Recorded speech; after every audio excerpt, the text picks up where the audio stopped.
Hi, I am Imo, founder of EjiTech. Today I'm going to talk about procrastination, what it is, how it affects us, and how to avoid it.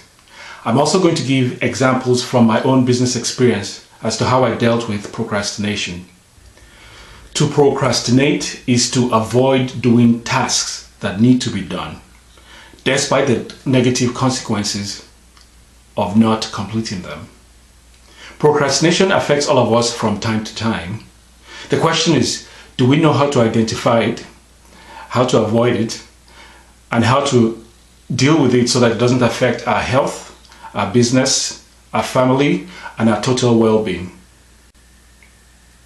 There are many times in my business that I have found myself procrastinating. A recent example is creating videos for my YouTube channel. I had the camera, but I did not have studio lights, so I depended on using natural light coming in from my window to shoot videos. So in the winter months, when it gets dark early, I had the excuse that I couldn't shoot videos because it got dark too early. Now, to mitigate this, I ended up going out to buy studio lights. Now the funny thing is, I had the studio lights for 2 months and still had not shot any videos.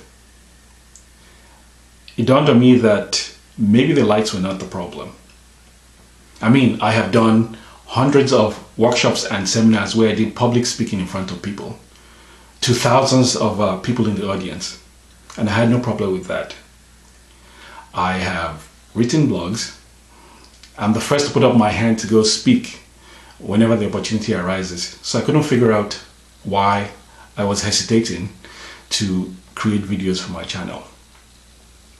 I took some time to reflect on this and thought hard about this and realized that the root cause for my not shooting the videos was that I had set some kind of a high standard in my head as to what I thought my videos should look like in terms of quality, and I thought that maybe I would not hit those targets. So I stopped shooting videos, or didn't shoot any videos at all. I also thought about the videos that I had watched that I saved and found useful. It really wasn't because of the quality of the videos per se. It was more about the quality of the content of the video, the quality of the message that I got, and how I could use it to solve issues or problems in my business or in my life. That was why I liked the videos. So I decided that the most important thing was to put out the videos and pay attention to the quality of the message, to make sure it was something that would help the audience, the people who watched my videos. Each time I create videos, it gives me the opportunity to improve on my editing and the quality of the videos. So practice makes perfect in that case. So my job was to go out and just create videos one after the other. So remember, when you procrastinate, you are not alone. Many of us will do it now and will do it again in the future. The good news is that there are ways to try to mitigate that and to try to stop procrastinating, at least when you're working on a project. Some of them include being aware of perceptions and habits that lead to procrastination. For example, is it because the task is difficult, or do you find yourself out of your comfort zone? Also, to seek help for self-defeating issues or problems like fear, anxiety, poor time management, and perfectionism. At this point in time, you might seek help from a professional that includes coaches and counselors. Another thing is to set realistic goals. Goals that are measurable and attainable. But with those goals, make sure they're in line with your values, beliefs, businesses.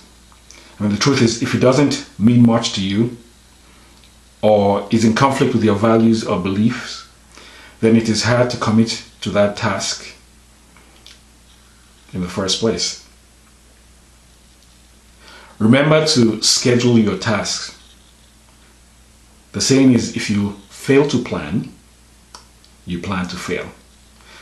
So it's important that you schedule your tasks, and at the time you are doing them, make sure you minimize distractions by shutting off social media, email notifications, your phone, and anything else that would distract you from completing your tasks. Discipline yourself to set priorities. Know what is important and urgent, as opposed to what is not important or not urgent. You can also approach tasks in small blocks of time instead of attempting to solve whole problems at once and risking intimidation.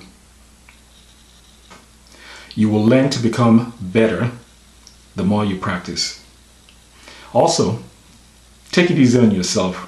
Remember, we tend to be our own harshest critic. In my case, I was the harsh critic. I was the one who had the problem. It wasn't my equipment, or lighting. It was me. Lastly, concentrate on what you control. Measure what you control. Remember to apply these tips the next time you find yourself faced with procrastinating, and you position yourself to win that battle. To see more videos like this, remember to click the subscribe button.